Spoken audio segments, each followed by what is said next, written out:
이런 미친놈도 있네. 뭐 이런 그러니까 이 돌팔이 새끼야 뭐 이렇게 얘기를 했던 사람이 네. 이 선생님은 명의십니다. 막 통증의 노예인 거죠. 어떻게 예. 보면. 이해는 해요.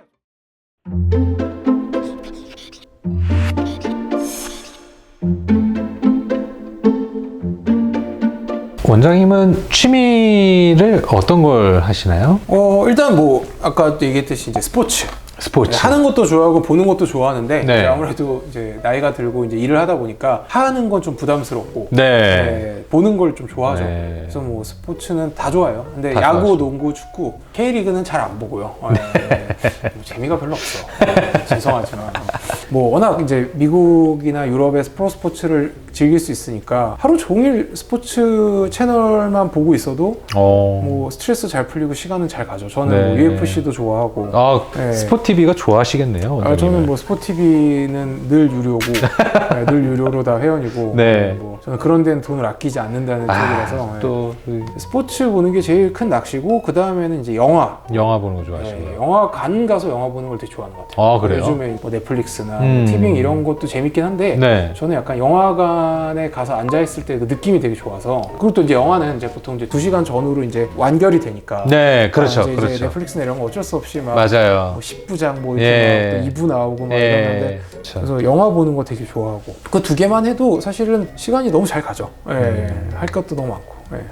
책을 쓴 계기가 궁금한데요. 저는 책을 쓴 이유는 사실 딱 하나였어요. 제안이 왔기 때문에. 그러니까 제 유튜브가 이제 공부나 진로 얘기를 하는 걸로 조금 유명해지다 보니까 이제 뭐 출판사 한 대여섯 군데에서 동시에 제안이 왔었는데 그랬군요. 그냥 그런 거죠. 살면서 한번 책의 저자가 돼볼 수 있는 기회가 주어졌고 또 마침 그 내용이 뭐 제가 소설을 쓰라는 것도 아니고 공부법에 관련된 얘기니까 할 얘기도 마침 있고 그래서 책을 한 번 정도는 저자가 돼보는 것도 나쁘지 않겠다 해서 그냥 책을 쓴 거지 제가 뭐 책으로 돈을 벌거나 나는 앞으로 작가의 인생을 베스트셀러 작가가 돼서 작가의 인생을 걸어야겠다 뭐 이럴 정도로 제가 글을 잘 쓰거나 그런 사람은 절대 아니기 때문에 근데 이제 책을 쓰면서 느끼게 된 거는 이제 그런 거죠. 생각보다 인스의 퍼센티지가 되게 낮습니다. 진짜 처음 알았어요. 그러니까 저는 제가 책의 저자면 30%는 가져갈 줄 알았어요. 30%를 가져가는 저자는 정말 뭐 극소수거나 거의 없는 많이 가져가도 20%. 저는 한 10% 가져갔거든요. 그러니까 이게 책을 아무리 많이 팔아도 출판사 놈들이 다 먹더라고요. 그러니까 물론 뭐 책 만들고 홍보하고 걔네도 하지만 내가 글을 썼는데 그렇죠. 한 30%는 가져가야 되는 거 아닌가. 그렇죠. 그냥 막연히 처음 알았어요. 야, 이 10%밖에 못 가져가는 이런 불합리한 시장이 있나. 치과도 환자가 그래서 10만 원을 내면 못 가져가도 한 2, 3만 원은 원장의 소득이 된단 말입니다. 비용 다 빼고도. 와, 근데 10%는 거기서 또 세금을 내는 거예요. 거기서 또 세금을. 돈 생각을 안 하는 의사는 없어요. 그렇죠. 생업이니까. 그럼요. 그런 거를 이렇게 얘기하는 게 의사로서의 이미지에 별로 도움이 안 된다고 이제 생각을 하니까 최대한 뭐 책을 써서 뭐 수많은 학생들한테 저의 노하우를 전달하고 싶었지 뭐 돈을 벌거나 이런 생각은 전혀 없었습니다. 뭐 이런 얘기를 이제 하는 거죠. 이미지를 좋게 하려고. 근데 저는 개인적으로 그런 얘기가 오히려 이미지를 제 스스로는 더 안 좋게 만들 것 같다는 생각을 해요. 요즘 세상에서는. 그렇죠. 요즘은 조금 저는 달라졌죠. 제 유튜브에서도 뭐라고 얘기하냐면 내가 왜 환자를 가족으로 생각해? 나는 환자를 돈으로 본다.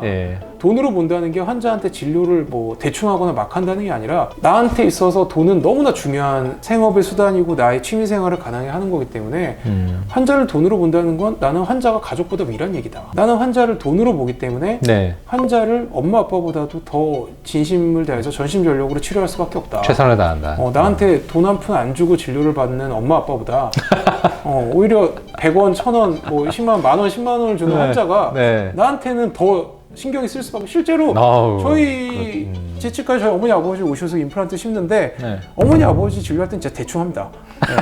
뭐 눈 감고 하고 뭔가 조금 애매한다. 한번 원래 아픈 거야 이러고. 그렇죠. 잘못 심은 것 같은데 이러면 이제 뺐다 다시 심고 이러거든요. 환자들한테는. 실제로 이렇게.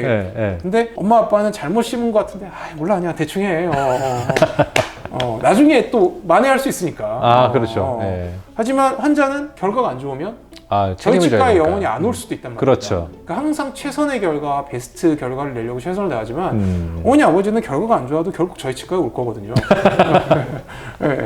유튜브를 시작하신 계기가 있다면 어떻게 좀 가식적이고 뭔가 이미지 관리하는 모습을 제가 서울대 의대치대 그 집단에 너무 오랜 시간 있다 보니까 저는 그런 집단의 그런 모습이 사실 되게 싫었거든요. 그거를 한 4년만 봤으면 그냥 뭐 원래 이 집단은 이런 얘기를 할 수 있죠. 그런 집단을 14년간 있다 보니 네. 나중에 좀 환멸이 드는 거예요. 네. 이렇게까지 이미지 관리를 해서 대체 얻는 게 뭐가 있을까? 내가 나중에 기회가 되면 그게 유튜브가 될 거라고는 생각 못 했지만 나는 그런 사람들의 고정관념과 편견을 좀 깨는 저렇게 솔직하게 이미지 관리를 안 하는 사람인데 야 의사들은 다 가식적이고 다 이기적이고 다 자기한테 도움될 얘기만 하고 절대 환자한테 도움될 얘기나 뭐 그런 솔직한 얘기는 안 해. 아니야 서준석이라는 애가 있어. 이런 존재가 한 번쯤은 됐으면 좋겠다 라는 생각을 서울대 14년 다니면서 그 생각을 했었어요. 내 유튜브의 카테고리가 교육 진로로 돼 있을 거라고는 상상 못 했어요. 예. 내가 저런 책을 낼 거라고는 주변에 결혼정보회사에 대해서 들어보신 적이 있으신가요? 저는 뭐 직업상 많이 들었죠. 많이 들었죠. 네, 왜냐면은 뭐 의사들은 아무래도 이런 결혼정보회사에 자기의 그런 커리어나 직업이 좀 더 높은 평가를 받아서 좀 더 쉽게 이성을 만날 수 있는 것도 있고 네. 또 두 번째로는 저도 이제 의대를 다니고 뭐 의사 치과 생활 해보니까 상대적으로 이성을 만날 기회가 많이 없어요. 뭐 공부하기 바쁘고 수련 받기 바쁘고 또 이렇게 일하기 바쁘고 그러니까 이성을 만날 기회도 많이 없다 보니 이렇게 뭔가 인위적으로라도 이성을 만날 수 있게 해주는 이런 결혼정보회사를 선호하는 그런 제 동기들이 주위에 많이 있어서 얘기는 많이 들었죠. 네. 나는 이용을 하지 않더라도 네. 주변에 추천을 한다라든가 이런 것들은 어떻게 생각을 하세요? 저는 개인적으로는 이성을 볼 때 외모를 제일 먼저 보지만 네. 나는 돈을 제일 먼저 보라고 얘기하는 애를 너 되게 이해타산적이고 계산적이다. 뭐 이성을 만날 때 사랑이 우선시 돼야지 그렇게 막 이해득실을 따지냐 이렇게 비난하지도 않고 하는 것도 불합리하다고 생각을 해요. 네. 그러니까 본인의 가치관인 거죠. 네. 그러니까 뭐 결혼하는 아내가 뭐 집도 좀 좋고 네. 돈도 많았으면 좋겠어 이렇게 얘기하는 건 본인의 가치관인 겁니다. 그렇죠. 네, 사실 저는 그런 거를 구체적으로 맞춰주기에 용이한 결혼정보회사가 나쁘다고는 전혀 생각하지 않아요. 오히려 그런 그렇군요. 거죠. 외모나 성격은 되게 주관적인 팩터잖아요. 그렇죠. 딱 수치화가 되지 않죠. 되지 않죠. 왜냐하면 다른 사람이 봤을 때 이쁘지 다를 않고 수 성격이 있죠. 안 좋을 수 있잖아요. 그럴 수 있죠. 하지만 이런 뭐 집안, 학벌, 경제력은 수치화가 좀 될 수 있죠. 그 결혼관이나 이성관이 그런 쪽에 있는 사람이라면 네. 결혼정보회사를 이용하는 게 어떤 그런 이성을 만나는 어떤 수단보다 훨씬 더 소위 말해서 가성비가 좋은 선택일 수 있다고 생각합니다. 그리고 실제로 제 주위에도 그런 이성관을 갖고 있는 아이들은 결혼정보회사를 통해서 뭐 누구를 만나고 연애를 하거나 결혼했을 때 되게 본인이 만족도가 높고 잘 사는 경우도 많이 봤어요. 네. 자기가 목표로 하는 거를 충족시켜주는 이성을 만나는 게 사실은 맞다고 생각을 하거든요. 네. 이제 제 주위의 사람들이 제일 궁금한 게 네. 그런 거죠. 결혼 정년기에 의사인 남자 10명이 가입을 하면 예. 한 10명 중에 한 몇 명 정도가 원하는 이성을 만나서 결혼에 이르는지 예. 그리고 그 사람들의 평균적인 만남 횟수나 기간은 얼마나 되는지 정말 솔직하게 되게 네. 중요한 질문을 해주셨는데요. 왜냐면 제 친구들이 가입을 고민하면서 네. 그거를 제일 궁금해해요. 네, 근데 네, 그걸 네. 안 알려주거든 보통은. 아니면 알려줘도 이렇게 믿기가 힘든 거지. 와, 힘드시군요. 그쵸, 예. 예. 대한민국에서 네. 예, 의사 라는 직업을 가진 네. 남성들이 네. 예, 30대 중반부터 40대 초반으로 본다면 네. 그 10명 중에 개업을 원하는데 네. 지금 당장 내가 개업을 하기 위해서 어느 정도의 서포트가 필요하다. 예, 서포트가 가능한 분을 만나고 싶다. 네. 그 정도까지는 되게 뚜렷하잖아요. 네, 뚜렷하죠. 예, 뚜렷할수록 정말 될 확률이 높습니다. 특히 그럼 몇 명을 만날 수 있냐라고 하면은 네. 의사분들이라고 한다면 예, 그렇죠. 1년이면은 20명 이상은 만날 수 있다. 예. 야, 2주에 한 번씩 계속 만날 수 있다는 얘기네. 2주에 한 번씩. 뭐 2주마다도 2, 3주에 한 가능한 번씩. 거죠. 예, 2, 3주마다 가능한 거죠. 예. 단 전제 조건이 네. 대한민국에서 네. 30대 중반에서 40대 초반에 의사일 의사인 남자. 20명 정도 만나면 결혼할 수 있나요? 결혼하나요? 보통? 그렇게 보통은 뚜렷하면요. 네, 뚜렷하면. 예, 뚜렷하면 10명까지도 안 가세요. 오. 예, 10명까지도 안 왜냐면 이제 가세요. 서포트를 해줄 만한 네. 여성들을 소개를 시켜주기 때문에. 그렇죠.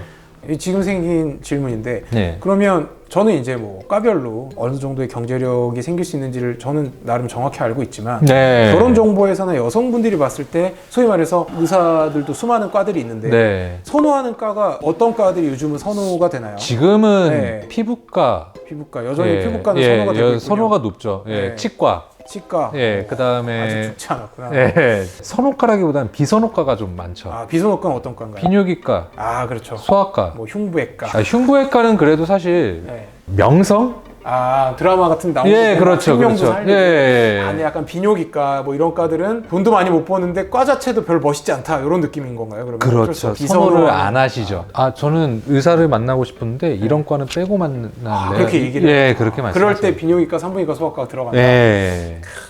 아, 근데 예. 뭐 사실은 뭐 그럴 수 예, 있죠. 예. 예. 그리고 성형외과도 많이 선호하시는 과였다가 또 지금은 인식이 성형외과도 이제 좀 어두운 면들이 많이 그렇죠, 좀 나오잖아요. 그렇죠. 맞아요, 맞아요. 예, 예. 밖에서 보는 삶은 되게 화려한 서포트라이트를 받은 맞아요, 것처럼 보여도 현실은 되게 힘들 수 그렇죠. 있고. 매일 수술방에 있어야 그렇죠. 뭐 이런 거를 이제 예. 여성분들도 사실 알죠 요즘은. 예. 네, 맞아요. 집에서 같이 할 수 있는 시간이 많지 않고. 그렇죠. 개인 시간이 예. 많이 없다. 그렇죠. 저는 사실 아이가 있고 이러다 보니까 비뇨기과, 산부인과, 소아과는 되게 중요한 과라고 생각을 하거든요. 그렇죠, 그렇죠. 실제로 사실은 그 세 개 과들은 대학병원에서는 네. 되게 중요한 과들입니다. 그러니까요. 네. 예. 산부인과나 소아과나 비뇨기과는 대학병원에 없으면 당장 환자가 죽어가고 문제가 생깁니다. 네. 사실 피부과는 없어도 돼요. 네. 사실. 슬프지만. 그래도 그러니까 큰 피부과는 화상 입은 환자들은 필요하잖아요. 네, 그런 건 이제 성형외과가 보면 되거든요. 그렇군요. 화상의 경계는 성형외과. 그러니까 사실 그러니까 피부과는 결혼정보회사한테는 되게 중요한 과지만 이것도 영상 하나 나오겠네요. 근데 진짜로 그러니까 되게 슬픈 현실이죠. 네, 저는 이제 요게 내성이 생겨서 괜찮습니다. 아무튼 그렇습니다. 네. 수연으로. 자, 이제 마지막으로 저희 그 결혼은 아마추어에서 빠질 수 없는 코너입니다. 예, 선우석 원장님의 수연으로 이행시 부탁드리겠습니다. 그냥 막 여러 개를 했거든요. 네. 저도 뭐 수연은 현명하다 뭐 네. 그런 거 했는데 네. 그 약간 제 스타일도 아니고 재미도 없고 네. 그냥 머릿속에 아무 생각 없이 그게 떠올랐어요. 나름 20대 때는 열심히 놀았거든요. 네. 그냥 수작 부리다가 현타 왔던 것들이 괜찮은데요? 여자한테 어떻게 해보려고 네. 내가 서울대 의대까지 나와서 여기서 뭐 하고 있나 과거가 생각나더라고요. 수작 부리다 현타 왔던 제 그 수많은 젊은 시절이. 이상 결혼은 아마추어 우리 서울대 14년 서준석 TV의 서준석 원장님, 서울 S치과 S의원에서 서준석 원장님과 함께했습니다. 수연 나이스.